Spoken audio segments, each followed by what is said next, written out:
우리나라가 일제 식민 통치의 압제에서 36년 만에 해방이 되었습니다. 그때 우리 민족은 거리거리에 모든 사람이 쏟아져 나와서 만세를 부르면서 외쳤습니다. 전국 각지에서 만세의 함성이 온 나라를 뒤엎었습니다.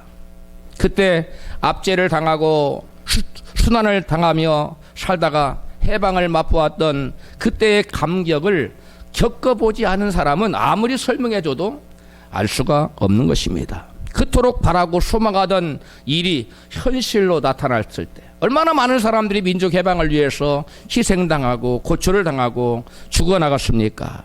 이러한 온 민족의 열망인 갈망인 민족 해방이 현실로 도래했을 때 그 기쁨을 여러분 무엇으로 표현하시겠습니까? 오늘 본문의 시인은 그 감격을 꿈꾸는 것 같았다라고 표현하고 있습니다. 같이 본문 시편 126편 1절 시작. 여호와께서 시온의 포로를 돌리실 때 우리가 꿈꾸는 것 같았도다. 아멘. 성경은 이스라엘 백성들의 바벨론에서의 70년의 포로 생활의 한 단면을 이렇게 증거하고 있습니다. 시편 137편 1절입니다. 우리가 바벨론의 여러 강변 거기 앉아서 시온을 기억하며 울었도다. 그들은 가고 싶어도 갈 수 없는 곳을 그리워하며 예루살렘 성전이 있는 곳을 바라보면서 울었다는 것입니다. 얼마나 고국이 그리웠으면 또한 그 당시에 또한 그 고달픈 삶의 정황을 그대로 우리에게 느끼게 하는 그러한 고백입니다. 그러던 저들에게 저들이 꿈조차 꾸지 못했던 놀라운 일이 벌어졌습니다. 바벨론 왕 고레스가 칙령을 내려서 저들에게 고국으로 돌아가도 좋다고 성전을 가서 지으라고 그들에게 자유를 주고 물질적으로 또한 정치적으로 제도적으로 여러 가지 후원까지 아끼지 않고 도와줬습니다. 하나님께서는 선지자 예레미야를 통해서 포로로 끌려간 이스라엘 백성이 70년이 차면 돌아올 것이라고 이스라엘 백성들의 회복을 약속하셨습니다. 예레미야 29장 10절에 그 약속이 나옵니다. 같이 읽습니다. 나 여호와가 이같이 말하노라. 바벨론에서 70년이 차면 내가 너희를 돌아보고 나의 선한 말을 너희에게 성취하여 너희를 이곳으로 돌아오게 하리라. 아멘. 이러한 약속의 말씀을 받았지만 이스라엘 백성은 그 말씀이 실제로 실현되리라고는 꿈조차 꾸지 못했습니다. 그러던 이스라엘 백성들에게 이 포로 귀환 사건은 전혀 예기치 못한 기적적이고 경이로운 사건이었습니다. 그래서 실제 하나님의 약속이 실제로 그들에게 성취되었을 때 그들이 맛보았던 기쁨은 이루 말할 수가 없었는데 그것을 뭘로 표현했다고요? 우리가 꿈꾸는 것 같았도다. 그래서 시인은 우리가 꿈꾸는 것 같았다고 고백을 했던 것입니다. 저들은 믿을 수 없는 일이 현실로 성취되자 그동안의 고통은 온데간데 없고 행복감으로 가득 차게 되었습니다. 죄에 매여 억압받고 고통당하는 사람이 예수를 믿고 하나님을 만났을 때의 기쁨과 감격은 말로 표현할 수 없습니다. 어떻게 그것을 말로 표현합니까? 죄와 사망의 권세와 사슬에서 벗어나 하나님께 돌아온 자들에게 주어진 기쁨과 감격은 처음 해보지 않고는 알 수가 없는 것입니다. 그러나 죄를 회개하고 하나님께 돌아왔다고 해서 구원이 완성된 것은 아니라는 것을 본문은 증거합니다. 본문 시편 121편 4절입니다. 시작.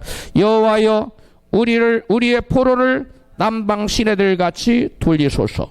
이 말씀은 이스라엘 백성들이 아직 시온의 영광을 온전히 맛보지 못했다는 것을 아직도 시온의 영광을 가는 그 구원의 회복 중에 있다는 사실을 보여주고 있습니다. 이스라엘이 바벨론 포로에서 해방되어서 고국에 돌아왔지만 이스라엘 백성에게 약속된 회복이 아직 완전히 이루어지지 않았다. 완전히 이루어지지 않고 회복 중에 있다는 것을 들려주는 말씀이 여호와여 우리의 포로를 남방 시내들 같이 돌리소서 하는 그러한 기도인 것입니다. 역사를 보면 이스라엘의 역사를 보면 BC 606년 그리고 BC 597년 그리고 BC 586년, 즉 기원전 이렇게 3차에 걸쳐서 예수님 태어나기 전에 이스라엘 백성들은 바벨론의 포로로 붙잡혀서 끌려가게 됩니다. 1차에 귀족들과 다니엘이 붙잡혀갑니다. 그리고 2차에 또 백성들과 에스겔이 붙잡혀가고요. 3차에는 마침내 성전이 불타고 나라를 완전히 멸망시키고 이스라엘의 마지막 왕 시드기야 왕을 끌고 갑니다. 그래서 이스라엘의 역사가 거기서 종지부를 찍습니다. 완전히 나라가 문을 닫고 맙니다. 그리고 나서 예레미야 선지자의 예언대로 70년이 지난 536년에 BC 606년에 끌려갔는데 정확하게 70년이 지난 566년에 그 이스라엘 백성들은 다시금 고국으로 돌아오게 됩니다. 그래서 70년이 찬 후에 정확하게 돌아오는데 붙잡혀갈 때도 3차에 걸쳐서 붙잡혀갔는데 돌아올 때도 3차에 걸쳐서 회복해서 돌아오게 됩니다. 돌아올 때는 70년이 지난 BC 536년, BC 458년, BC 444년 이렇게 3차에 걸쳐서 귀환을 하게 되는데요. 백성들이 포로로 붙잡혀간 BC 606년부터 정확하게 70년 후인 BC 536년에 스룹바벨 총독에 의해서 1차 포로 귀환이 성취가 되었습니다. 그리고 예루살렘 성전이 BC 586년에 소멸되었는데 그때로부터 정확하게 70년 후이 지난 BC 516년에 스룹바벨이 와서 20년 동안 성전을 건축한 다음에 바로 스룹바벨 성전이 재건됩니다. 그래서 솔로몬 성전을 제1성전이라고 하고요. 스룹바벨 성전이 제2성전입니다. 앞으로 제3성전이 건축될 것이고 이스라엘은 백성들은 그 제3성전을 위해서 모든 것을 자재와 제사장까지 다 준비해 놓고 있습니다. 그래서 70년이 지나자 백성의 회복과 성전의 회복이 70년의 후에 그대로 성취되었다는 것을 알 수 있습니다.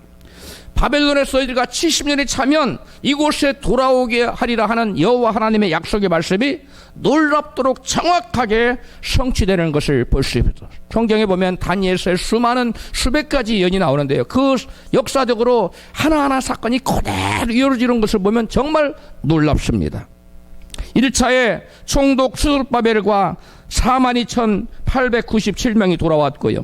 2차에 학사 에스라와 9천여 명이 돌아왔고요. 3차에는 총독 느헤미야와 42,360명이 예루살렘으로 귀환했습니다.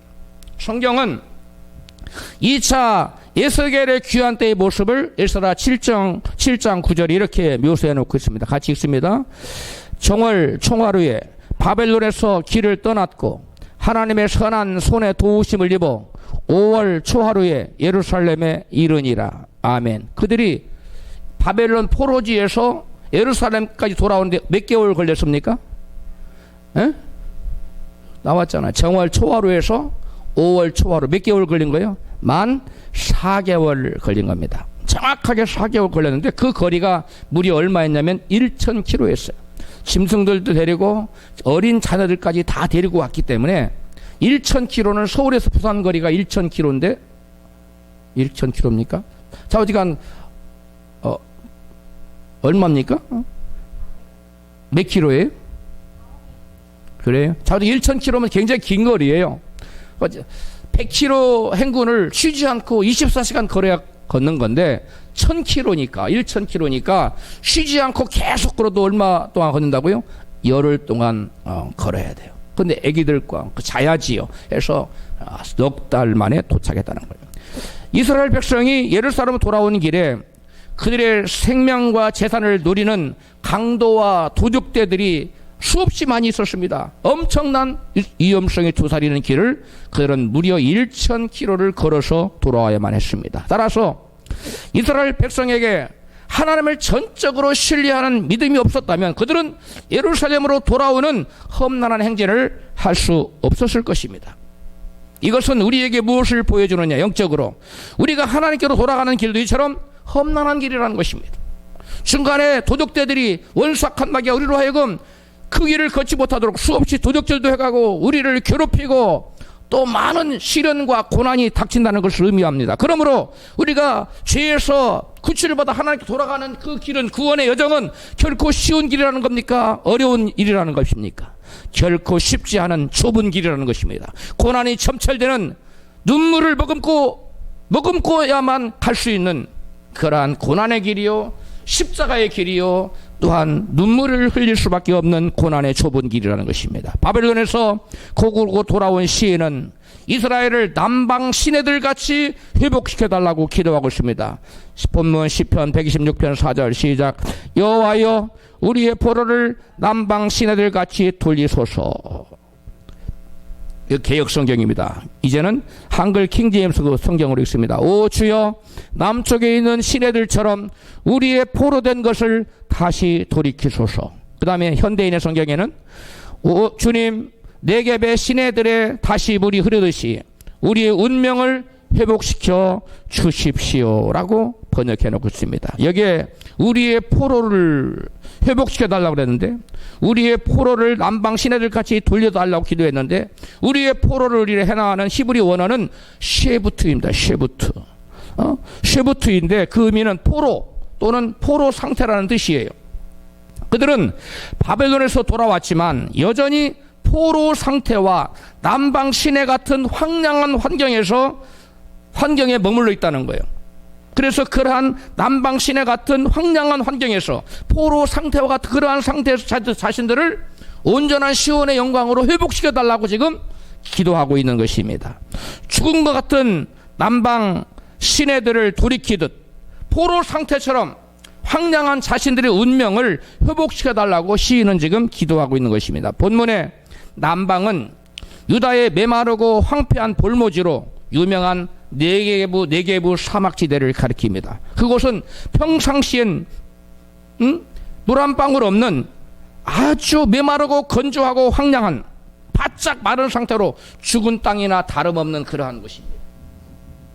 그러다가 가을철이 되면 갑자기 많은 양의 소낙비가 쏟아져서 갑자기 물이 불어나서 생명이 약동하는 땅으로 변화되게 됩니다. 소낙비로 메마른 광야를 회복시키듯 아직 광야와 같은 메마르고 어려운 상태에 있는 자기들을 회복시켜 달라고 하는 기도가 바로 우리를 남방 시내들 같이 우리의 포로를 돌이켜 달라고 이와 같이 기도하는 것입니다.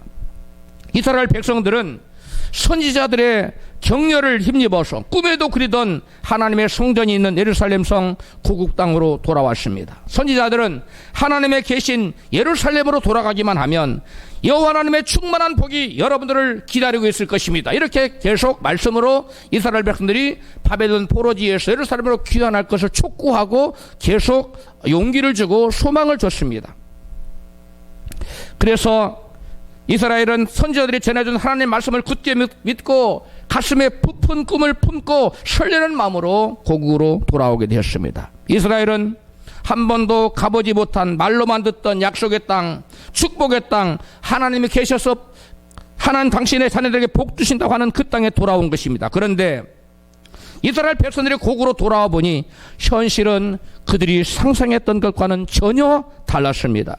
그들이 꿈꾸던 이상과 현실은 전혀 달랐습니다. 이제 꿈을 사라지고 낙심할 수밖에 없는 암담한 현실만 보였습니다.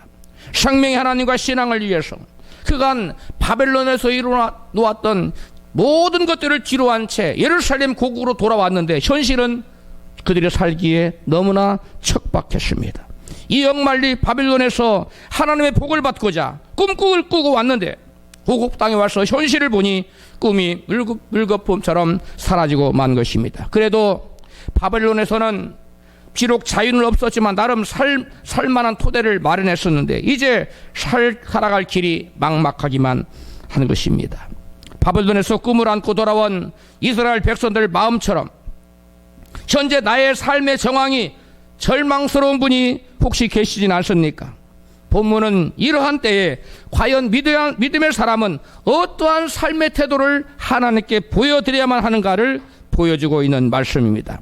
고국에 돌아온 이스라엘의 삶의 환경이 지금은 메말라 비틀어진 남방 광야와 전혀 다를 바 없이 절망적인 상태입니다. 그럼에도 불구하고 그들은 남방들의 일순간에 은혜의 소낙비가 내리면 그 땅이 생명이 약동하는 땅이 되듯이 하나님께서 우리의 현재 처지가 남방들같이 메마르고 소망이 없는 그러한 답답한 현실일지라도 하나님께서 우리에게 은혜의 축복의 소낙비를 우리에게 쏟아부어 주시는 날, 우리가 그와 같이 회복될 수 있다는 소망을 가지고 하나님만을 바라보고 있는 것입니다. 할렐루야.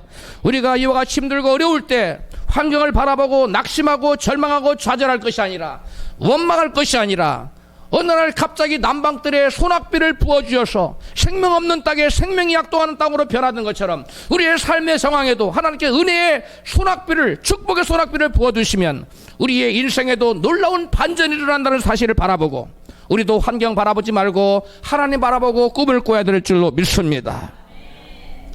지금 당장 내게서 모든 것이 사라져서 남방들같이 모든 것이 메마르고 소망이 없어 보여도 언젠가 메마른 땅에 은혜의 소낙비를 내려주실 하나님을 바라보고 소망을 잃지 않는 태도를 가지시기를 주의 이름으로 축원합니다. 그 어떤 것도 기대할 수 없는 메마른 남방들이지만 가을이 되면 소낙비가 내려서 일시에 큰 강을 이룹니다. 이것이 뜻하는 바는 하나님과 하나님의 회복과 축복은 소낙비가 몰아치듯 내가 생각지 못한 때에 일순간에 일어난다는 사실입니다. 할렐루야.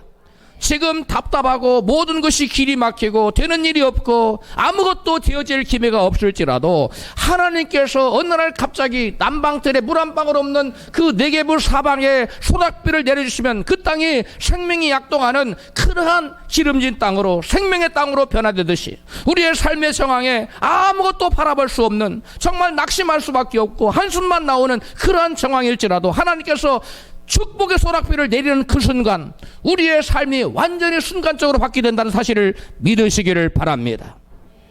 저는 미국에서 그것을 실제로 체험했는데요, 너무나 힘들고 어려운 삶 가운데 하나님이 역사하시니까 이루 말할 수 없는 놀라운 반전이 저의 생애에 일어났습니다. 그것을 이 시간에 말씀으로 하면, 간증을 하다 보면 설교를 못하기 때문에 생략하겠는데요, 하나님은 우리에게 임하시면, 우리에게 나타나셔서 우리의 삶의 상황에, 광야와 같은 삶의 상황에 축복의 소낙비를 붓는 그 순간 저와 여러분이 꿈꾸고 소망하는 모든 것 그 이상으로 놀라운 축복의 역사가, 회복의 역사가 나타날 줄을 믿으시기를 주로 축원합니다. 내게 아무런 일이 일어날 것 같지 않은 절망적인 상황에서도 하나님께 역사하시면 상황은 순식간에 변화된다는 사실을 믿으시기를 바랍니다. 마치 메마른 남방 광야 같고 뭐 하나 제대로 되는 일이 없고 아무것도 바라볼 것이 없습니까? 그때가 바로 하나님을 바라볼 때인 줄로 믿습니다. 세상 바라볼 것이 없을 때 하나님은 당신을 바라보라고 말씀합니다. 저와 여러분에게 세상 바라볼 것이 없게 만드는 그러한 현실이 닥치는 것은 우리 하나님께서 너는 세상 바라보지 말고 나를 바라보라고 하나님께서 취한 조치이신 줄을 믿으시기를 바랍니다. 세상 바라볼 때 없을 때 눈을 들어 하늘을 보십시오. 주님을 바라보십시오. 내가 되면 하나님께서 그러한 자에게 남방 시내들같이 메마르고 답답한 환경 가운데 축복의 소낙비를 부어주실 날이 있을 줄을 믿으시기를 바랍니다. 우리 하나님은 역전의 명수이십니다. 우리 하나님은 구의 말 투아웃에 모든 관중이 경기가 끝났다고 자리에서 일어설 그때에 우리더러 홈런을 치게 하시는 분이 우리 하나님이라는 사실을 믿으시기를 바랍니다. 우리 옆에 계신 분에게 우리 하나님은 당신이 구의 말 투아웃에 홈런을 치게 하십니다.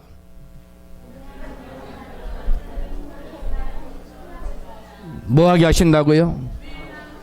예, 9회 말 투아웃, 9회 말 홈런이 아니고 9회 말 투아웃에서 모든 사람들이 경기 끝나고 자리를 털고 일어날 때 하나님은 그때 한 방을 때리게 해요. 하나님의 한 방은 놀랍습니다. 모든 것을 뒤집어 버립니다. 할렐루야.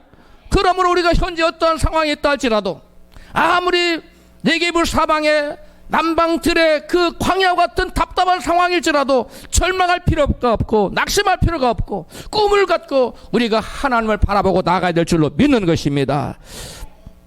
요셉이 고생하다가 겨우 쇠고랑에서 풀려나 이제 가정 총무가 되어서 살만하다 싶을 때 누명을 쓰고 어디에 들어갔습니까? 감옥에 들어가지 않습니까? 깊은 감옥에. 누가 봐도 요셉의 인생은 이제 그렇게 끝나는구나 싶었을 그때에 구의 말 투아웃에 요셉 인생의 구의 말 투아웃에 우리 하나님 나타나셨어. 요셉으로 하여금 홈런을 치게 하셨습니다. 할렐루야. 그래서 요셉이 총리 대신이 되어서 애굽의 전역과 또 이스라엘과 그 중부동 지방에 있는 모든 사람들을 구원하기 이르게 된 것입니다. 누가 보아도 요셉의 인생은 그렇게 끝났구나 싶었지만은 그가 원망하지 않고 낙심 절망 좌절하지 않고 전심으로 하나님께 기도하여 하나님으로 성령의 충만함 받은 사람이 되었습니다. 할렐루야. 여러분, 요셉이 그 답답한 시절에 뭐라고 기도했을 것 같아요? 하나님, 남방 시내들 같은 황량한 제 인생에 축복의 소낙비를 내려 주시옵소서. 요셉은 이렇게 부르짖어 기도했을 것입니다. 하나님이 그때마다 요셉 부르짖은 기도를 주시고 그에게 기름을 부으시고 아멘 하세요. 무슨 기름을 부었습니까? 성령의 기름을 부으시고 축복의 기름을 부으신 줄로 믿습니다. 그래서 요셉의 일생의 전화의 복의 역사가 놀라운 여러분 반전 역사가 나타나지 않습니까? 세상 바라볼 거 없을 때 정말 답답할 때 눈을 들어 주를 보라. 눈을 들어 주님을 보고 부르짖어 기도하시기 바랍니다. 눈을 들어 주를 보고 울부짖으며 부르짖고 기도하십시오. 하늘문이 열리는 역사가 나타날 줄로 믿습니다. 모세도 40세에 자기 동족 이스라엘을 애굽 쪽에서 구원하려다가 살인자가 되어서 쫓기는 도망자가 되고 또 그래서 척박한 광야에서 무려 40년을 여러분 얼마나 답답했겠어요. 처가살이 몇 년 뭐만 없어도 껍벌이 서말만 있어도 처가살이 안 한다고 했는데 모세는 몇 년 했어요? 40년. 여러분 한번 해보십시오. 얼마나 답답하겠는가. 그러나 그 절망적인 모세의 그 남방 광야 같은 물 한 방울 없는 그런 절망적인 모세의 그 현실 가운데 하나님께서 축복의 소낙비를 부어주시니까 모세 인생이 이제 끝나는 것 같았는데 인생이 70이요 강건하면 80이라고 모세 나이 80이니까 끝났다고 누가 봐도 끝난 인생입니다. 그런데 하나님이 끝내지 않으니까 끝나지 않았어요. 그때부터 제2의 모세 인생이 시작된 줄로 믿습니다. 여러분 다른 사람이 다 끝났다고 말해도 또 나 자신이 스스로 나 끝났다고 생각할지라도 하나님이 끝났다고 말씀하지 아니하시면 그 인생은 끝나지 않은 줄로 믿습니다. 여러분 하나님 바라보십시오. 그래서 모세는 이스라엘을 그 애굽을 도타는 지경에 빠져있는 이스라엘 동족을 구원하는 위대한 하나님의 구원자로 위대한 도구로 쓰임받게 된 줄로 믿습니다. 다윗도 사울에게 쫓겨만 다니다가 인생이 끝나는 것 같았는데 결국 다윗이 하나님 뜻을 이루는 이스라엘 왕 중의 왕, 성왕이 되지 않습니까? 내 뜻대로 안 된다고 낙심하지 말고 쉽게 포기하지 마십시오. 환경이 어려울 바로 그때 하나님을 바라보고 기도할 때인 것입니다. 남방들은 메몰라 죽은 것 같다가도 일순간에 소낙비가 내리면 회복되어서 생명력이 약동하게 된다는 사실을 여러분 기억하시기 바랍니다. 저것이 언제 강이었었나 할 정도로 메마른 남방들이 우리 하나님의 소낙비를 내리시면 큰 강을 이루고 거기에 놀라운 생명력이 약동한 것처럼 우리의 삶의 처지가 남방들처럼 말라피틀에서 어떤 소망도 보이지 않을 때조차도 우리 하나님 일어서셔서 축복의 소낙비를 그 인생에 부어주시면 모세처럼 또 요셉처럼 다윗처럼 인생의 위대한 반전의 역사가 전화의 복의 역사가 나타난다는 사실을 굳게 믿으시기를 주의 이름으로 축복합니다. 그러므로 우리는 그때가 언제일는지는 잘 모르지만 그날을 대비하여 척박한 땅을 일구고 씨를 뿌려야만 하는 것입니다. 할렐루야. 지금 되는 일이 없다고 포기하고 주저앉아 있으면 하나님이 갑자기 어느 날 갑자기 축복의 소낙비를 아무리 많이 부어준다 할지라도 그 소낙비가 내게 아무런 소용이 없게 됩니다. 북이스라엘과 남유다 왕이 그리고 에돔 왕이 세 왕이 모압을 치러 가는 도중에 광야를 지나가는데 그만 물이 전혀 없는 거예요. 그래서 소떼들과 말과 이 모든 병사들이 죽어가게 생겼어요. 영락없이 죽음에 처한 자들이 어떻게 하면 좋을까? 그때에 엘리사 선지자를 찾아갔습니다. 선지자여, 우리가 지금 이 사막에서 물이 없어 죽게 생겼습니다. 어떻게 하면 좋겠습니까? 선지자가 하나님 기도하던 이와 같이 응답해 주셨으면 하나님 말씀 전해줬습니다. 열왕기하 3장 16절 시작. 엘리사가 가로되 여호와의 말씀이 이 골짜기에 개천을 많이 파라 하셨나이다. 여호와께서 이르시기를 너희가 바람도 보지 못하고 비도 보지 못하되 이 골짜기에 물이 가득하여 너희와 너희 육축과 짐승이 마시리라 하셨나이다. 아멘. 그들이 지금 물이 없어 죽일 지경인데 골짜기에 개천을 파놓아서 뭐 할 겁니까? 당장 그들에게 무슨 도움이 됩니까 이것이? 이처럼 하나님의 말씀은 곤경에 처한 우리에게 아무런 쓸모가 없어 보일 때가 대부분입니다. 내가 지금 당장 죽을 것 같은데 저 말씀이 내게 무슨 상관이 있어? 라고 생각되는 말씀이 대부분 하나님의 처방입니다. 할렐루야. 개천을 많이 파두라 했는데 에이 개천 파지 담당 지금 목말라 죽겠는데 땅 파다가 더 땀만 날 건데 개천은 뭐하러 파? 하고 개천을 파두지 않았더라면 하나님께서 그들에게 축복의 소낙비를 내려주어도 물은 그들에게 머무르지 않았을 것입니다. 당장 이해가 안 돼도 말씀을 믿고 눈물을 머금고 자기를 부인하고 개천을 많이 파투었더니 우리 하나님께서 이렇게 역사하셨다고 성경 기록합니다. 열왕기하 3장 20절 시작. 아침에 미쳐 소재 드릴 때에 물이 에돔 편에서부터 흘러와서 그 땅에 가득하였더라. 아멘. 물이 내려오는데 개천을 파두지 않았더라면 물이 고입니까? 지나가 버립니까? 지나가 버리죠. 그림의 떡이 되고 말 뻔했어요. 말씀을 믿지 않고 순종하지 않았더라면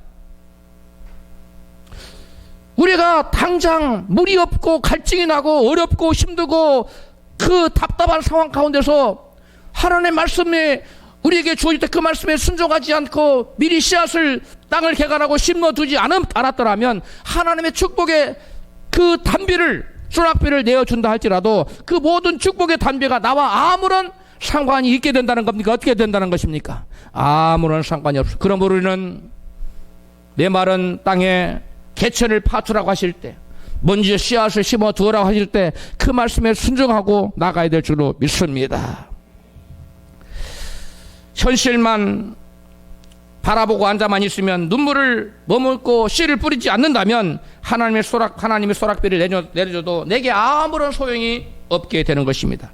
70년 묵은 척박한 땅일지라도 눈물을 흘리며 씨를 뿌릴 때 하나님이 소낙비를 내리실 때 열매를 기대할 수가 있는 것입니다. 나는 가만히 앉아 있는데 하나님이 알아서 다 하시는 것이 아닙니다. 많은 사람들이 자기는 가만히 앉아 있고 하나님이 다 이루어 주시기를 원하십니다.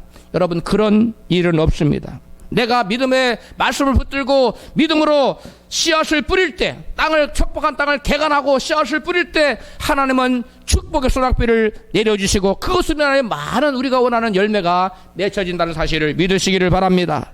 그래서 내 말은 난방들 같은 절망적인 상황에서도 눈물을 흘리며 축복의 소낙비를 바라보며 씨앗을 뿌리만 하는 것입니다. 시편 기자는 바로 그것을 오늘 본문에 노래하고 있습니다. 5절 6절입니다. 시작.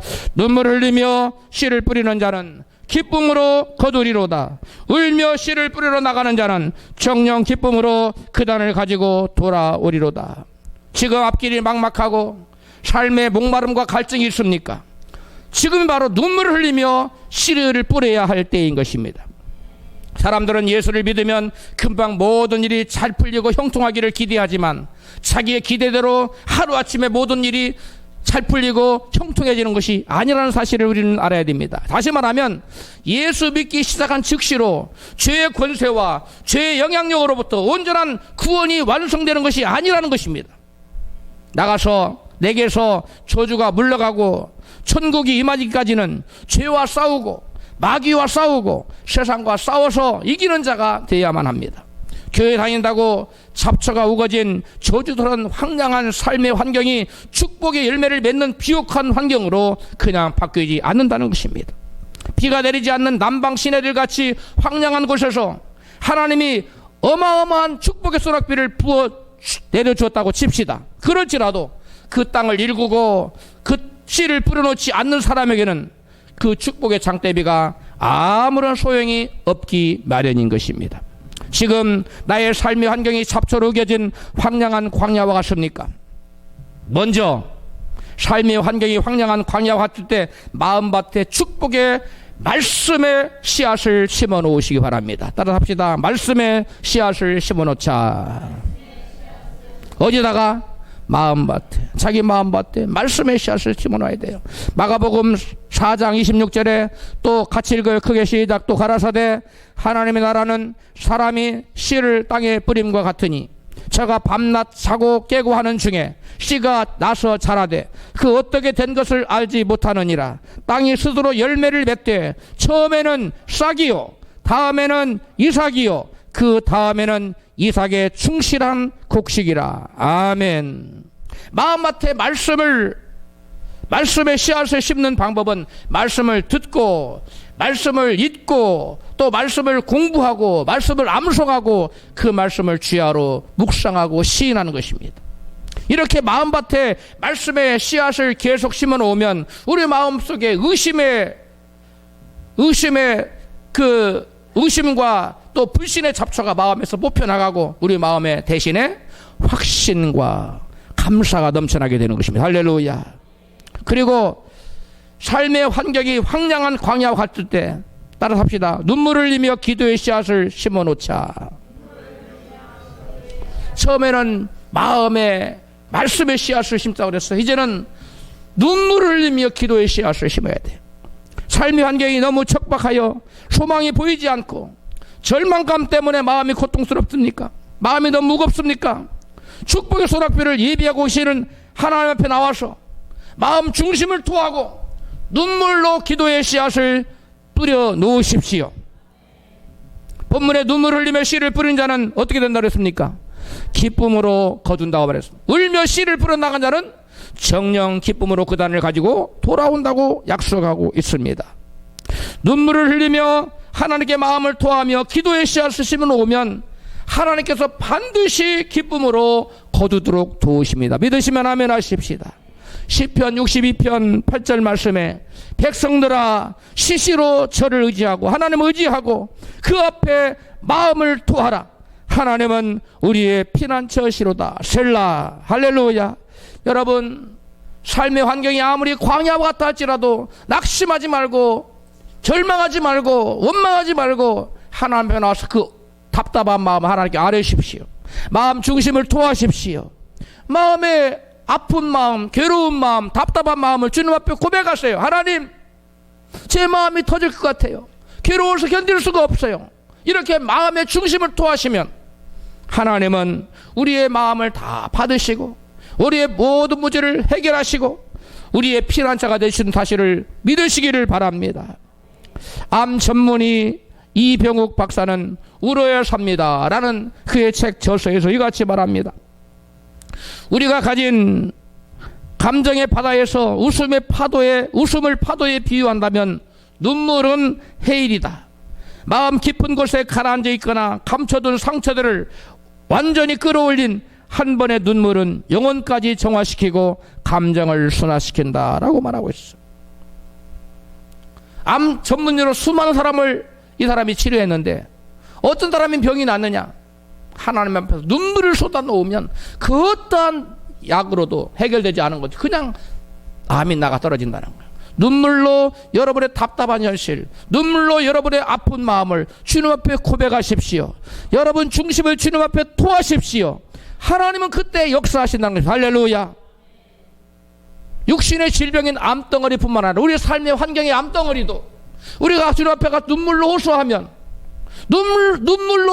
눈물의 기도로 씨앗을 뿌리면 우리 하나님께서는 모든 육신의 질병의 암덩어리뿐만 아니라 우리의 삶의 광야 같은 암덩어리도 봄눈 녹듯이 다 녹여준다는 사실을 믿으시기 바랍니다. 주님 앞에 우십시오. 나와서 눈물의 씨앗을 뿌리십시오. 그런 자에게는 여러분 소망이 있는 것입니다. 할렐루야. 다음으로 삶의 환경이 황량한 광야와 같을 때 하나님께 부르짖어 기도의 씨앗을 심어야 합니다. 따라합시다. 부르짖어 기도의 씨앗을 심자. 예레미야 33장 1절 예레미야가 아직 시위대 뜰에 갇혔을 때 여호와의 말씀이 그에게 다시 임하니라. 가라사대 이를 행하는 여호와 그것을 지어 성취하는 여호와 그 이름을 여호와라는 자가 이같이 이르노라. 너는 내게 부르짖으라. 내가 내게 응답하겠고 내가 알지 못하는 크고 비밀한 일을 내게 보이리라. 아멘. 여러분의 삶의 환경이 아무리 광야 같을지라도 에레미야처럼 감옥에 갇히는 만큼 답답하지는 않지 않을까요? 물론 그보다 더 답답한 사람도 노 프로블럼, 걱정 없습니다. 문제 없습니다. 우리 하나님께 나와서 에레미야에게 말했습니다. 에레미야가 아직 어디에 있을 때 시위대 뜰에 갇혀. 시위대 뜰이 뭡니까? 감옥입니다. 깊은 감옥이에요. 감옥에 갇혀있는 그런 절망적인 상황이 있을 때 하나님께서 말씀하셨어요. 이를 성취하는 여호와, 이를 행하시는 여호와, 나 여호와가 내게 말한다. 너는 내게 뭐하라? 부르짖으라. 그럼 내가 내게 받고 응답하겠고 네가 꿈도 꾸지 못하고 상상하지도 못하면 크고 비밀한 일을 내게 보여주겠다. 할렐루야. 여러분, 답답한 일을 만났을 때, 감옥과 같은 그런 어려운 상황에 정황에 처했을 때, 그때 우리 하나님 우리에게 말씀합니다. 너는 내게 부르짖으라. 크게 합시다. 너는 내게 부르짖으라. 내가 내게 뭐 하겠고 응답할 것이고 내가 알지 못하는 크고 비밀한 일을 보여준다. 그러므로 저와 여러분은 문제를 닥쳤을 때, 광야와 같은 답답한 현실에 처했을 때, 깊은 감옥과 같은 답답한 현실에 처했을 때, 우리는 주님 앞에 두 손 들고 하나님이여 내가 여기 있나이다, 저를 불쌍히 해달라고 부르짖어 기도할 때 감옥문이 열려질 줄로 믿습니다. 바울과 실라가 깊은 감옥에 갇혔을 때 하나님 앞에 간절히 찬송하고 기도했을 때 옥토가 흔들리고 감옥문이 열리고 창고가 풀리는 놀라운 구원의 역사가 그때만 일어난 것이 아니라 오늘 저와 여러분 삶의 현실에 그대로 나타날 줄 믿으시면 그게 아멘 합시다. 감옥 같은 광야 같은 그러한 환경에 쓰였을지라도 하나님께서 그 광야에, 메마른 광야에 축복의 소낙비를 내려붓는 날에는 우리 인생이 바뀌기 때문에 하나님을 알아서 부르짖어야 돼. 하나님, 이 광야에 내 삶이 마치 네게부 광야 같습니다. 남방들 광야와 같습니다. 이 땅에 네게부 광야에 축복의 소낙비를 내려서 그 생명의 땅으로 변화시켰듯이 제 인생에 축복의 소낙비를 내려달라고 부르짖어 기도하십시오. 옆에 계신 분에게 내 황량한 인생에 축복의 소낙비를 부어주십시오 라고 기도하십시오. 이에게 축복해 주시고 권면해 주세요. 할렐루야. 척박한 환경에서 내 힘으로 도저히 살아갈 소망이 보이지 않을 때 울며 부르짖어 기도로 씨앗을 뿌리시기를 바랍니다. 시편 81편 10절에 나는 너를 애굽 땅에서 인도하여 낸 여호와 네 하나님이니 내 입을 넓게 열라 내가 채우리라 하였으나 내 백성이 내 소리를 듣지 아니하며 이스라엘이 나를 원치 아니하였도다. 우리가 기도하면 하나님 반드시 응답하실 것을 믿습니까? 우리가 기도하면 상상치도 못한 크고 비밀한 일을 이루어주실 것을 믿습니까? 믿으시는 분은 하나님이 내 인생에 광야 같은 답답한 상황에 하늘문을 여시고 축복의 소낙비를 부어주실 날이 있다는 사실을 믿고 주님 앞에 나와서 부르짖어 기도하시기 바랍니다. 입을 넓게 여십시오. 입을 넓게 열어 큰 소망을 가지고 큰 비전을 가지고 주님 앞에 부르짖어 기도하면 하늘문이 열리는 역사가 나타날 줄 믿으시기 바랍니다. 그 하늘문이 언제 열려? 하늘문을 여시고 축복의 소낙비를 부어주십시오. 하나님이 광야의 축복의 소낙비를 부어주십시오. 저와 여러분 인생의 광야 같은 답답한 갈증나는 그러한 인생 삶의 정황에 하나님의 문을 여셔서 축복의 소낙비를 쏟아 부어주시겠다는 거예요. 믿으시면 아멘 하십시다. 누구에게 눈물을 흘리며 부르짖어 기도하는 자에게. 할렐루야. 우리 하나님은 인생이 아니십니다. 사람이 아니시기 때문에 시건치 아니하십니다. 거짓말 하시는 분이 아니시고 공수표 때는 하나님이 아니십니다. 그 하나님 입술에 나오는 모든 말씀을 이행하시는 것을 믿으시기 바랍니다. 하나님 인생이 아니시니 시건치 아니시니 인자가 아니시니 후회가 없으시기도 하고 민수기 23장에 말씀하고 있어요. 그러므로 거짓말 치지 않고 공수표 내지 않는 하나님 우리에게 약속하시오. 너희 내게 뭐하라? 부르짖으라. 그러면 내가 뭐한다? 응답한다. 반드시 부르짖어 기도하는 자에게 하늘문을 열어서 소낙비를 부어주시는 축복이 임하는 줄 믿으시기를 바랍니다. 내 인생에 내 힘을 믿고 의지하고 살다가는 여러분 거꾸러지는 수가 있어요. 내 인생 내가 뭐 좀 가졌다고 재주가 있다고 백그라운드가 있다고 그거 믿지 마시고 하나님 믿고 의지하고 부르짖어 나가시기를 바랍니다. 다음으로 삶의 환경이 황량한 광야와 같을 때 내가 거두기를 원하는 열매의 씨앗을 심어놔야 돼요. 따라합시다. 내가 원하는 열매의 씨앗을 심어놓자. 여러분 건강을 열매를 얻기를 원하세요? 그렇다면 여러분 물질을 그 건강으로 이 몸으로 봉사해야 돼요. 교회 와서 청소도 하고 여러 가지 몸으로 열심히 봉사하면 그런 자에게는 건강의 복을 주실 줄 믿습니다. 성경은 말씀합니다. 갈라디아서 6장 7절에 시작. 스스로 속이지 말라. 사람이 무엇으로 심든지 그대로 거두리라. 아멘. 자기가 심는 종류대로 거둬요. 건강을 원하면 몸으로 봉사해야 돼요. 또 물질을 얻기를 원하시면 뭘 심어야 됩니까? 물질의 씨앗을 심어야 됩니다. 하늘나라는 심지 않고는 결단코 거두는 법이 없습니다. 물질의 간증을 느끼는 분들일수록 더 많은 물질을 심어 놓으시기를 바랍니다. 할렐루야. 세상 이주율은 몇 프로를 더해줍니다. 그렇지요? 그렇지 않아요? 요즘 많이 줘야 5%. 응? 옛날에는 이자율 많은 데는 20%도 떼가고 25%도 떼가고 그런 사람들이 있어. 법으로 최근 정했죠. 6%가 맥시멈입니다. 6% 이상 이자율을 받아가면 저촉돼서 잡혀가요. 맥시멈 6%밖에 이상 안 줘요. 지금은 그러나 우리 하나님은 6%가 아니라 미니멈 3,000%. 따라합시다. 미니멈 몇 프로? 3,000%. 그 다음에 6,000%. 그 다음에 10,000%로 줘요. 30배, 60배, 100배. 100배는 10,000%예요. 우리 하나님은 멀티플, 곱하기 법칙이에요. 세상은 더하기 조금 몇 프로 더해줘요. 우리 하나님 심어놓으면 몇 프로를 더해준 것이라 뭐 한다고요? 곱하기로. 멀티플, 곱해서 주세요. 최소한 몇 배로? 30배로. 그러므로 하나님께 나는 물질의 풍성함을 얻기 원해. 그럼 물질로 심으세요. 나는 물질로 궁핍해도 괜찮아. 그런 사람 안 심어도 돼요. 그러나 나는 건강을 원해. 그러면 열심히 나와서 교회 청소도 하고 여러분 교회에 무슨 할 일 있으면 자진해서 나서시기를 바랍니다. 할렐루야. 그럼 그 사람 건강을 원해요. 물질의 풍성함을 원하면 물질로 심어야 돼요. 본문의 시인은 남방의 메마른 시내의 때가 되면 하나님의 축복의 장대비를 내릴 것을 바라보며 이같이 고백합니다. 본문 5절 6절 시작. 눈물을 흘리며 씨를 뿌리는 자는 기쁨으로 거두리로다. 울며 씨를 뿌리러 나간 자는 정녕 기쁨으로 그 단을 가지고 돌아오리로다. 현재 상황이 메마른 남방의 시내 같은 상황일지라도 축복의 소낙비를 바라보며 눈물을 흘리며 씨를 뿌리시는 여러분 되시기를 주여 축원합니다.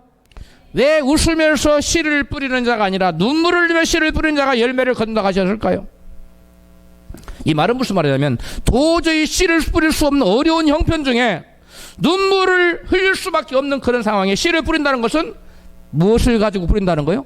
믿음을 가지고 뿌린다는 거예요. 믿음이 없으면 어떻게 울 수밖에 없는, 그걸 드렸다가는, 이런 헌신을 했다가는 내가 살아갈 수가 없는데 그런 절박한 상황이에요. 그러한 울 수밖에 없는 상황에 눈물을 뿌린다는 것은 다른 말로 말하면 믿음으로 주님 앞에 믿음의 씨앗을 뿌린다는 것을 의미합니다. 다시 말하면 믿음으로 씨를 뿌려놓으면 내 믿음대로 될지어다 하신 예수님 말씀처럼 믿음의 열매가 맺히게 된다는 것입니다.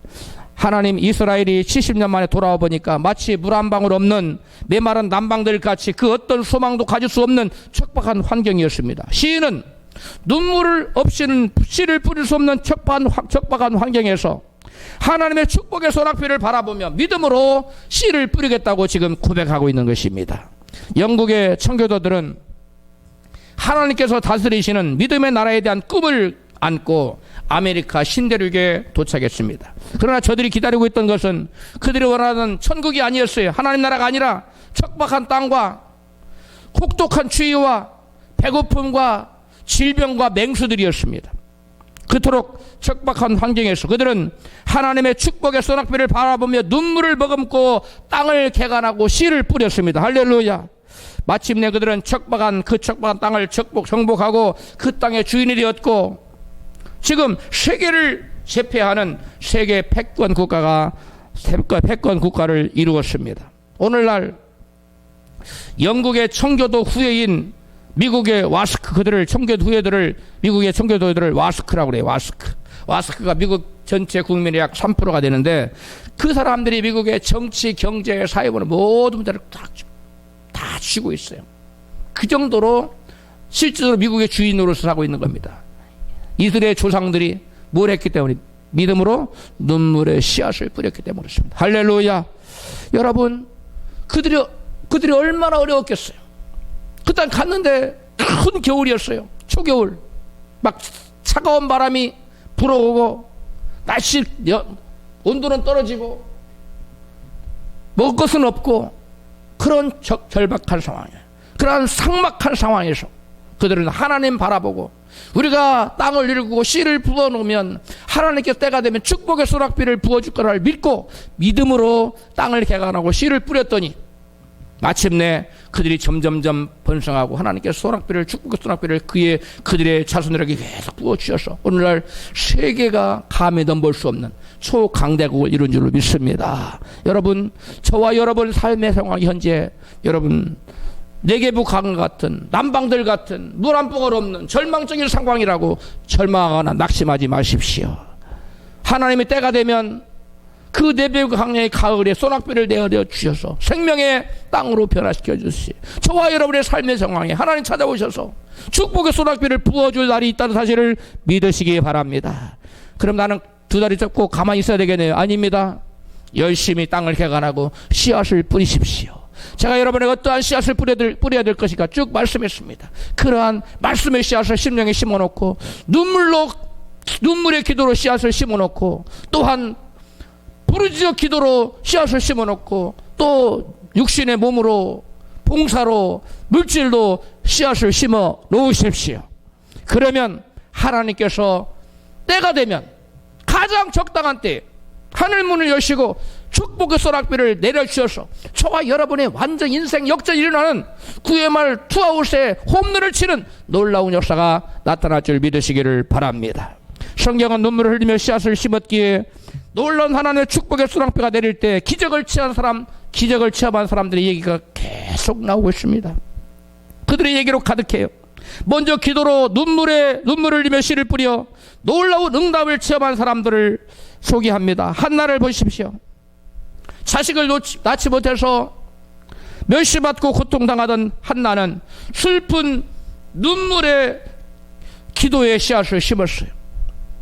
울며 눈물의 기도의 씨앗을 실었더니 그 한나의 눈물의 기도가 응답되어 아들을 낳았는데 바로 이스라엘 최고의 사사 사무엘입니다. 그때 사사는 재판관인데 그 사사는 어떤 역할을, 그 당시 왕 노릇을 했어요. 임금님 노릇을 했어요. 그 다음에 제사장 노릇을 했습니다. 선지자 노릇을 했어요. 이것이 바로 사사 사무엘인데, 그리고 또 다른 자식들도 주었어요. 여러분, 눈물로 기도하십시오. 마음의 중심을 토하는 기도를 드리십시오. 진심의 기도를 주님께 드리십시오. 한나와 같은 응답 역사가 나타날 줄로 믿습니다.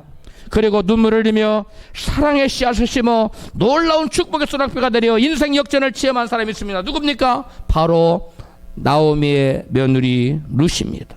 자기 인생을 포기하고 가난한 시어머니를 섬겼던 룻은 다윗의 중조부가 되었고 또 예수 그리스도의 족보에 오르는 이방인으로서 예수 그리스도의 족보에 올라. 이게 참 신기한 겁니다. 놀라운 일입니다. 왜 그래요?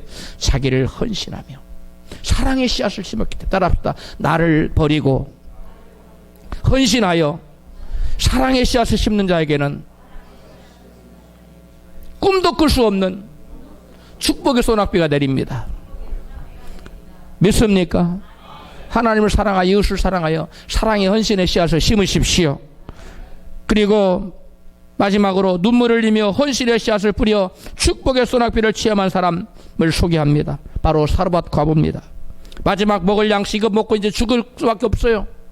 더 어디 가서 양식을 구할 수도 없어요. 그 마지막 양식에 대한 애착이 얼마나 강하였어요. 그런데 선지자 엘리야가 그것을 먼저 선자에게 대접해라.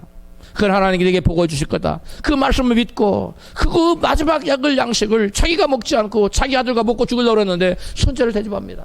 그러니까 하나님께서 그를 축복하셔서 그 가뭄이 다하도록 양식 밀가루통에 밀가루가 마르지 않고 기름통에 기름이 마르지 않는 여러분 놀라운 축복이 임하지 않습니까? 할렐루야. 헌신의 씨앗을 뿌리십시오. 그 다음 마리아입니다.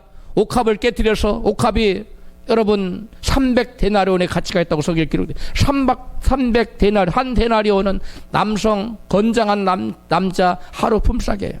그러니까 여러분 하루 품삯이 남자 하루 품삯 20만 원이면 2천만 원이고 6천만 원이고, 하루 품삯이 10만 원이라면 3천만 원 해당하는 자기의 결혼 지참금에 그걸 다 깨뜨려서 예수님의 장례를 준비하며, 그때 예수께서 말씀합니다.